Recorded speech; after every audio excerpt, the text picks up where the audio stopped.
Oh my, no wonder it's called the House of Horrors. I'd like to turn on my heels and go straight home via the confectionery. Being scared makes you crave sweets? I can understand that. I was looking forward to a reunion after 6 months away, but there's no sign of Mr. Sholmes anywhere. That's strange. He should be here investigating the abduction of the waxwork. Oh well, I suppose we'll just have to come back again later. Is he not working though? Oh, I thought he'd be there. Oh, what a horrifying scene. A murderer caught in the grisly act. I know, and in case you were wondering, it's the one with the big knife that's supposed to be the killer. I don't think anybody would be in any doubt about that, surely. And did you know that according to the description, the bathtub at the back has no particular significance? What? Really? I would have thought it was meant to show that the killer also worked in a bathhouse peddling criminal wares. Aha! We have a new theory. Ah yes, the heavy curtains in the middle of the House of Horrors. Whatever's on the other side of them, you just know it's going to be terrifying, don't you? The sign says it's Madame Tussbell's special exhibit. It seems you have to pay extra to go inside. I know, can you believe that? Pay more money, as if we haven't been scared enough already. It's not my doing. Ah, there's a stepladder there. Look. Oh, yes, a stepladder. I think perhaps we should let the proprietress know that someone's left it out. The stepladder, I mean. Is something wrong? Why do I feel as though I just managed to sidestep an argument?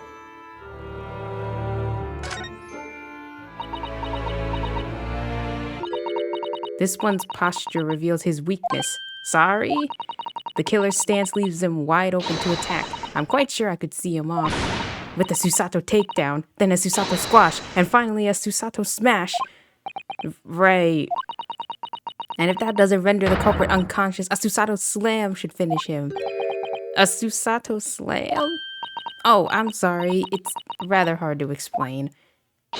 Leave yourself open slightly and I'll demonstrate. Absolutely not. That old policeman isn't here now, obviously. I still can't believe he just happened to be on the jury, though. I'd understood that London has a population of 6 million people, and yet... You do seem to run into the same people disproportionately often, don't you?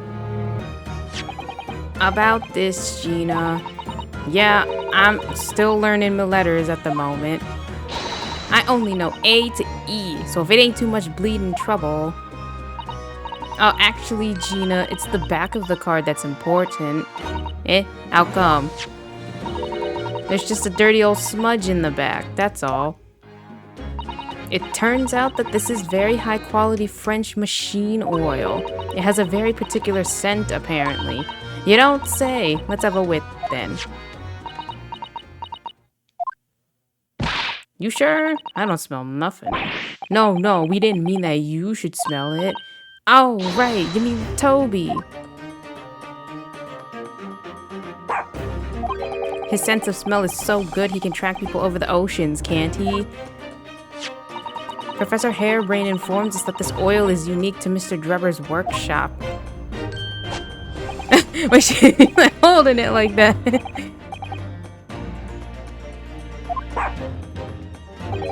I think he's picked up a scent.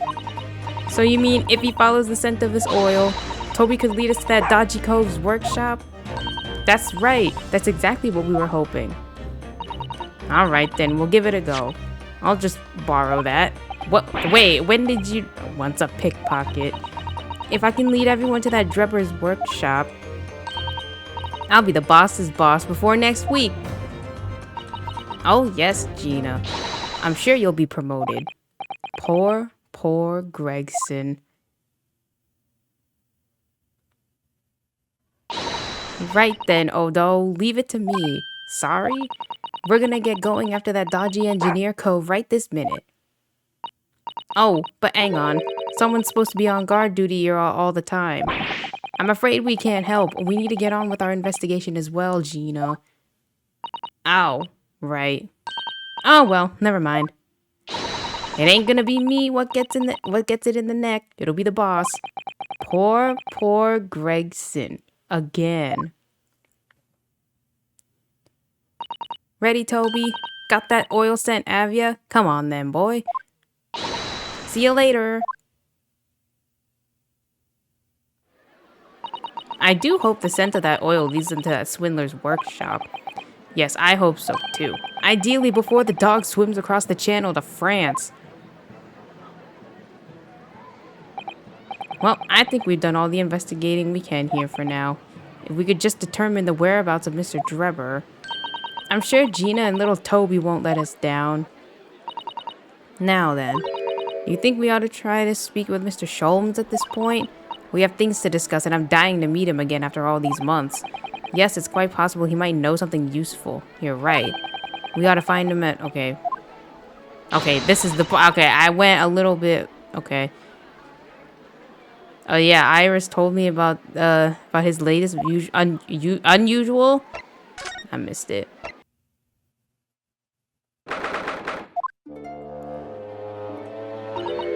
Here we are again at the House of Horrors. I'm afraid I haven't got used to the place yet. I'd still like to turn on my heels and go straight home, via the confectionery, of course. Susato really is after something sweet today, isn't she? What's the matter? Look at that waxwork. I'm quite sure it wasn't there before. It looks exactly like Mr. Sholmes, down to the very last detail. Aha! What is it? Oh, sorry. I think you'll find that's the temporary waxwork himself. Ah, the friend of my dedicated employee. Oh yes, hello again. It's Ryunosuke. Ryunosuke Naruhodo. I must say, I am quite spellbound by the great detective. He is a marvel. My precious waxwork is already back where it belongs. You don't mean... But yes, the mystery is solved already. Wow, Mr. Sholmes can really engage his brain when he's hungry enough. So as you can see, he has returned to his habitual duties. Yes. His habitual duties? Alors, do not disturb, huh?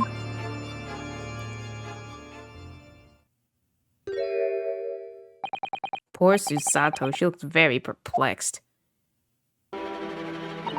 We really do need to speak with Mr. Sholmes, and I am longing to say hello again. But where is he? I think you might find that he's quite nearby, actually. Oh, what? What are you... Indeed, my dear fellows, it is I, the world-famous great detective and waxwork, Herlock Sholmes.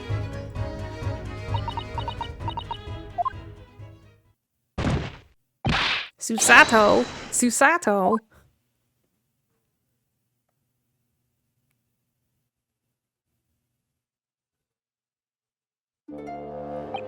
My most humble apologies. I thought I died and gone to eternal paradise for a moment, via London. My dear madam, allow me to make amends by offering you a tasty free deduction at some point. As long as it's not of questionable street food quality. I don't understand. Why are you working as a waxwork here, Mr. Sholmes? Merely a secret identity, you understand, though the case is largely solved now. Largely solved? We're talking about the waxwork abduction, I presume? Indeed we are, my good fellow. As I predicted, it was as easy as proverbial pie. Though I confess, I'm yet to partake of a pie, proverbial or otherwise, or any food so far today for that matter.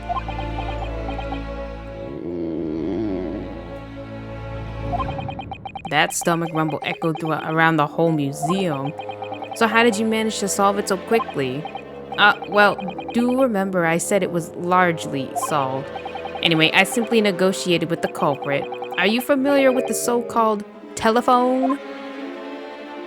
Oh, yes, it's a most modern invention, allowing you to hold a conversation with people far away. In Japan, only the imperial capital and a handful of other cities are connected as yet.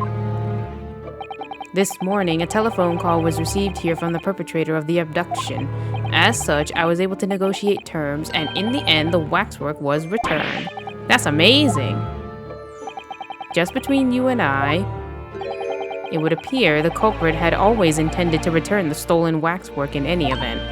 Oh, but I thought whoever was responsible had demanded a ransom, no?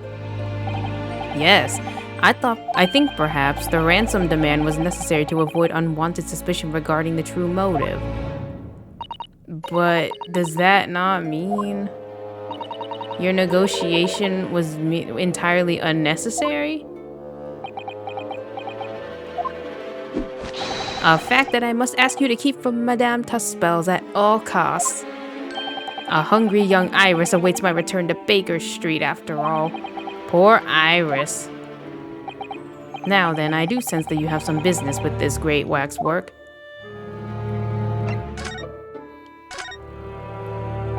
We're in the process of trying to track somebody down. Oh? Yes, a man by the name of Enoch Drebber. He's the swindler who duped Professor Hairbrain and the engineer who built the kinesis machine. A swindler and an engineer? Quite the modern man.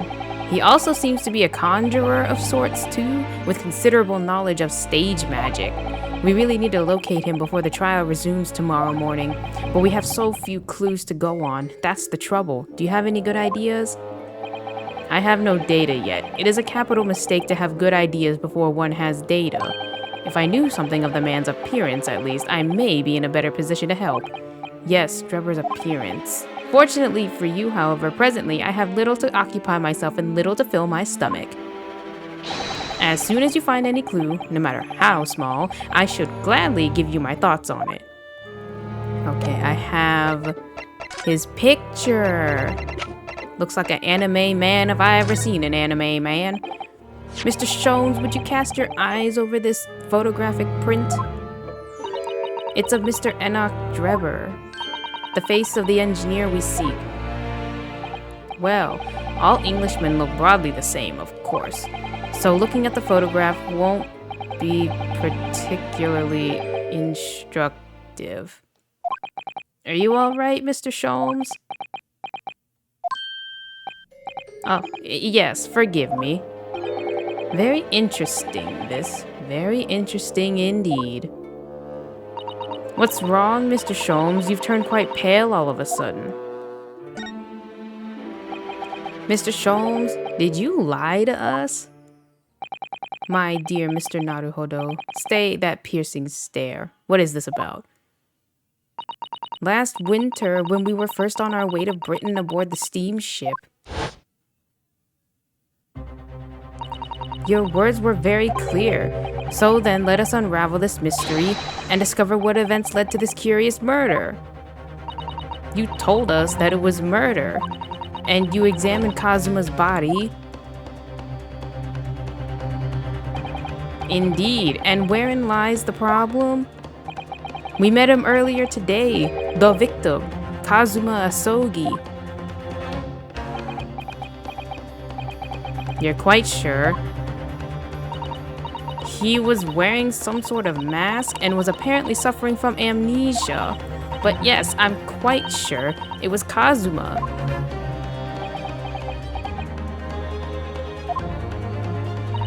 You must have known at that time, Mr. Sholmes, that he wasn't actually dead. Well, I can only assume I was swept up in the murderous atmosphere of the moment. But the fellow wasn't dead at all? Priceless. I don't suppose that performance would pass muster, would it? I could believe that the crewman present at the time made a mistake, but not you, Mr. Sholmes. I will now tell you something of the first importance, my dear fellow. Great detectives are wont to lie, Is that what? What is that? Is that English? Or wont to lie? Maybe it's not like won't, but like maybe it's like an actual word because it doesn't have the apostrophe. So maybe it won't. It will serve you well to remember that. Please, Mr. Sholmes. Tomorrow in court, you will find yourself on the threshold of a very great mystery. For now, I'm afraid that's all I can say. I have a suggestion. Will you indulge me? Oh, well, what is it?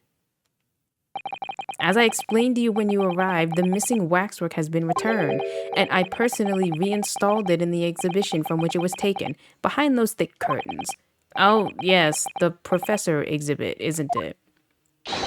Would you like to see it? For a mere 5 shillings. That's a special one-time only price, you understand. What? The opportunity won't come again, I might add. Wouldn't you like to see the fruits of my labor? Oh, well, we do have a rather pressing investigation to carry out. Perhaps we could postpone? The price is a very reasonable 5 shillings. I think you'll find it's well worth it. Are you being quite serious, Mr. Sholmes? Surely you need only look at my expression to ascertain if this is seriousness or silliness. I can never tell with you, that's the point. Very well, it couldn't hurt. Here's your 5 shillings. Gratefully received. So, the special exhibit awaits behind the curtain. I invite you to peruse it at your leisure.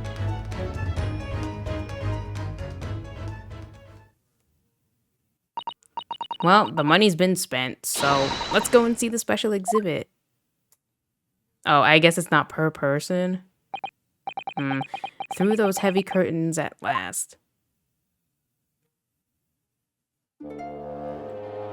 I mean, did she give the okay? I mean, I guess we did pay her, so maybe she'll be okay with it.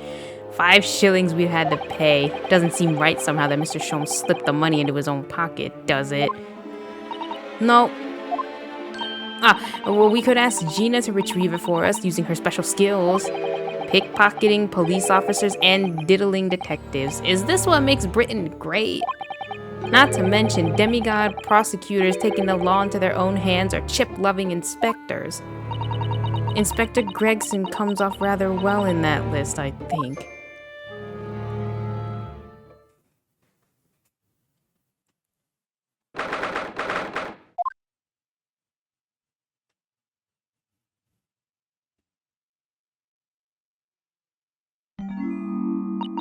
Oh dear, I felt a shiver run down my spine as soon as we walked in here. Miss Susato, I say we turn our heels and go straight home via a really big confectionery. We certainly can't do that. We've paid 5 shillings already. True. Actually, now I'm looking a little more closely. We've paid good money to see an exhibit that's clearly incomplete. The nerve of the great diddling detective is far more terrifying than anything else in this place. This must be what Mr. Sholmes meant when he said the case was largely solved. Be that as it may, Mr. Sholmes heavily implied there'd be a clue about the engineer in here, didn't he? But where? Since we paid 5 shillings, let's do 5 shillings worth of investigation, shall we? Yes, we will get what we paid for. Is that fear or frustration? Frustration that's making Susato's voice tremble. This part of the exhibit is just as disturbing as the rest. It looks so real. It seems to be a young man in a white overcoat. And he has a large shovel in his hand too. Look. Perhaps we should investigate it in a little more detail? What's this? Well, this would appear to be a lens in the middle, so I believe it's probably a camera. A camera, but it's so small. British technology is incredible, isn't it? I mean, what about Mr. Sholmes' skin prints? I think perhaps you should treat Mr. Sholmes' inventions as exceptions to the rule. But anyway, why would the man be in a graveyard at night with a camera? I wonder. Perhaps he was trying to capture the moment a dead body came back as a ghost on film? We'll just borrow this for a little while, I think. By looking at the photographic plate inside the camera, we can see what picture was taken. What's a photographic plate? It's a piece of glass coated in a special emulsion that reacts to the light coming through the lens. If we open the cover at the back of the camera, we should find it. Let's have a look. You should see for yourself. Your eyes are shining. You really do like machinery, don't you? That's quite a large lamp the man's carrying. Or is it a lantern? It's not unlike a Japanese chochin paper lantern, actually, is it? Lamp, lantern, chochin. The point is, he casts very little light. To be walking alone in a graveyard at night with only this, well, I certainly couldn't do it. I'm not sure I could visit a graveyard at all, even in broad daylight, to be honest. I can't see his face very well, can you? Perhaps if I just... Oh, do you think you should be manhandling the exhibits? I'll put it back exactly as it was. Don't worry.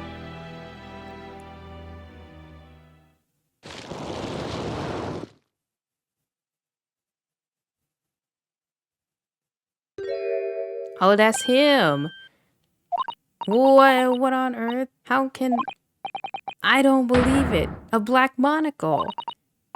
Is it possible that this man is... Yes. It's Enoch Drebber. The color of his hair is different, but it's unmistakably him. Indeed it is. Mr. Sholmes, this man is the subject of your present hunt, I believe. Yes, that's right. Just who is this man? Why is he here in this exhibit? And why does the convict behind him have no head? The head was missing when the model was returned by the thief who stole it. What a surprise. So then the case isn't yet solved, is it? Did I not say so myself? Largely solved were my words, I believe. But I must locate the missing heads tout dessous, as Madame would say, or I'll be in grave trouble. A very hungry Iris still awaits my return to Baker Street, preferably with rations. Do you know, though, something about this room is strange? Strange? What do you mean? Well, the displays in the House of Horrors are supposed to depict real events, are they not? Indeed they are, Miss Susato. Do go on. And as terrifying as they are, the scenes in the other exhibits are believable. But this one... This surely couldn't ever really have happened, could it? I think it's time I educated you a little about the nature of the incidents involving the professor 10 years ago.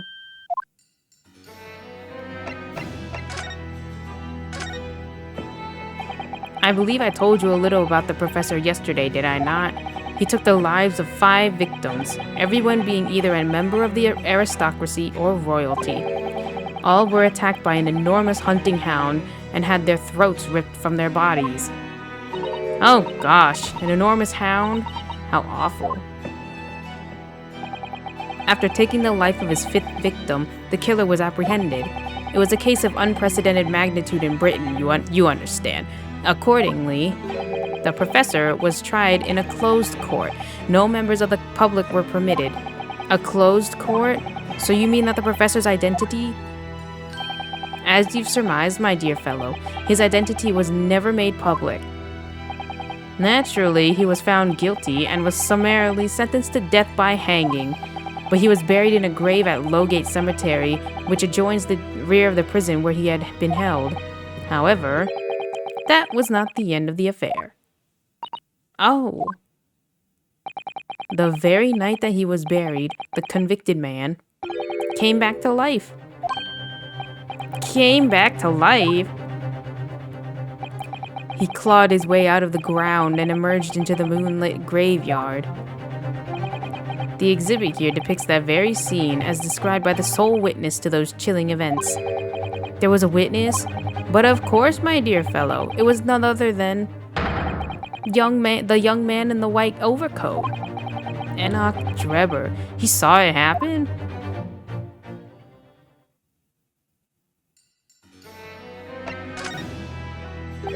So this is a waxwork model of Enoch Drebber. 10 years ago, the convicted professor, having been bedded and buried, emerged from his grave in the dead of night.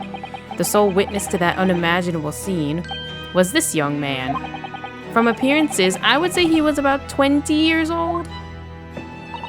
It's so horrifying. Scared out of his wits, the young Drebber ran to a nearby police station to report the incident. And the sheer terror of what he'd seen is said to have turned his hair white overnight. Yes, as shown in the photograph we have of him, his hair is completely white. For the following few days, the story of what he'd seen was on every front page in the capital. The public was frantic for every last detail about the killer who'd come back to life.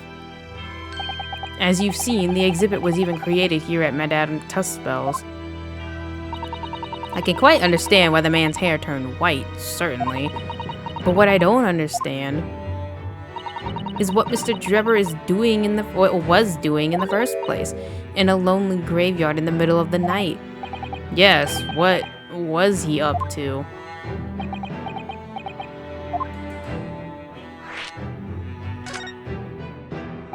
The professor's acts of terror threw London's upper classes into complete panic 10 years ago.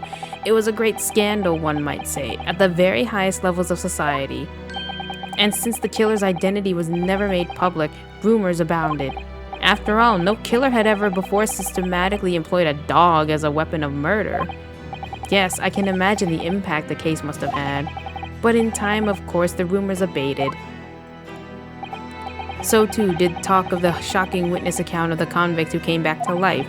It was forgotten, dismissed as a dubious ghost story, as a preposterous parlor tale. But why did people stop believing it?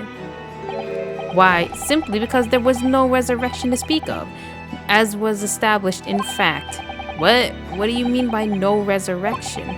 The police investigated the grave in Lowgate Cemetery and published their findings. The convict's body was found to be buried exactly where it had been following the execution. No. But that would mean Mr. Drebber must have lied to the police and the newspapers. That would appear to be the only logical explanation. Yes, the young man subsequently vanished from society, and nothing has been heard of him ever since. It's rather striking, then, that he should resurface now, don't you think? Of course, the convicted murderer couldn't really have come back to life. That's not possible. But Drebber's hair is unusually white, and if that really did happen overnight as a result of shock, it's hard to believe the incident was an out-and-out lie. Oh, look, the cover came open.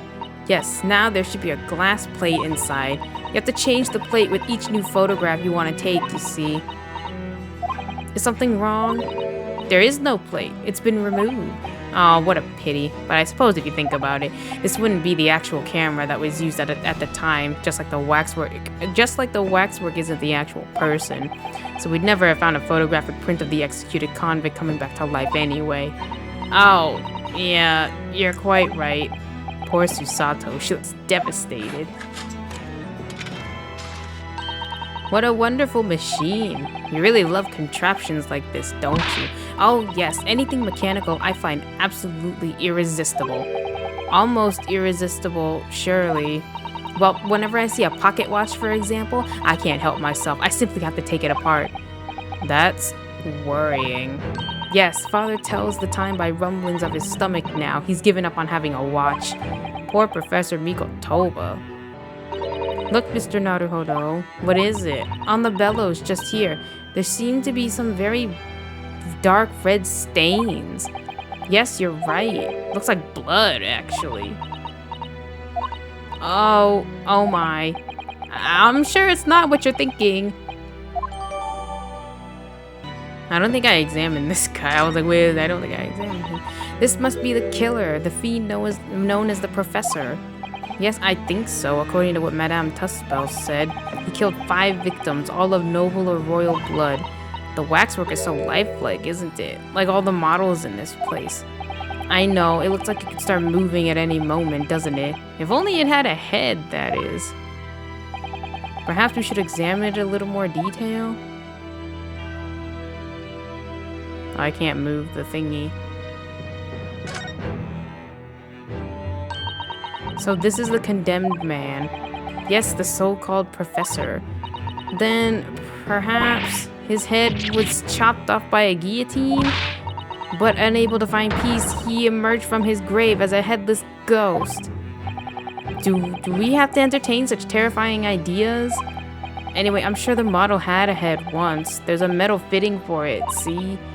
Then perhaps Mr. Sholmes absent-mindedly forgot to reattach it? That's an extremely absent-minded detective you're describing, isn't it? Or perhaps the thief absent-mindedly forgot to include the head when he or she returned it to the museum? And that would be an extremely absent-minded thief. Could there have been some reason why only the head wasn't returned? Well, whatever the reason, it means we don't know what the face of the infamous professor looked like, do we? Oh. There's something caught just inside the convict's jacket here. It looks like a piece of broken glass, and quite a big piece too. It's very thick, isn't it? About 5 times thicker than a normal window glazing, I'd say. Where could such a thick piece of glass have come from, I wonder? I suppose it must have been made thick to increase its strength? But why? Well, perhaps because the glass had to span a particularly wide area, such as a big building, for example. Oh, well, we've seen a large glass building recently, haven't we? And some of the glass was broken too. You don't mean. Exactly, the Crystal Tower at the Great Exhibition. But why would glass from the Crystal Tower be lodged inside the waxwork's jacket? Makes you think, doesn't it?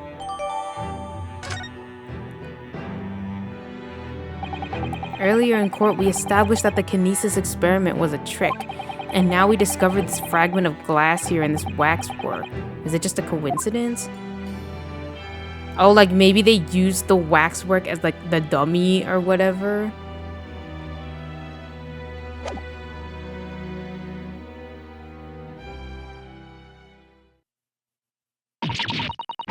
Oh my god, big scream.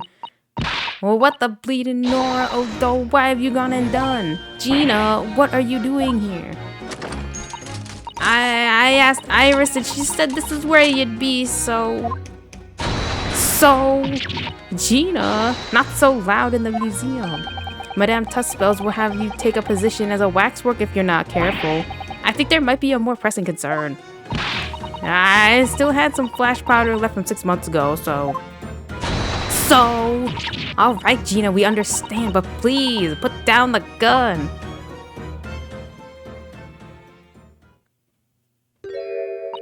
Sorry, I got scared. You should try being the one being on the other end of the barrel. So, what brings you here, Gina? What brings me here? What do you think? We found it. We found that Dodgy Cove's workshop. What? You found Drebber's workshop? Yup. Toby's nose took me straight there. The boss and the others are heading over there now in a drag, so come on. Here's the address. I got the boss to write it down. Oh, thank you, Gina. We'll make our way there at once. Alright then. See you there.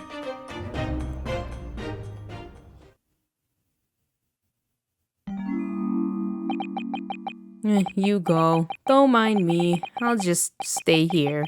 Being still. What? I know my place. In the exhibit over there. Oh dear, someone is feeling sorry for himself.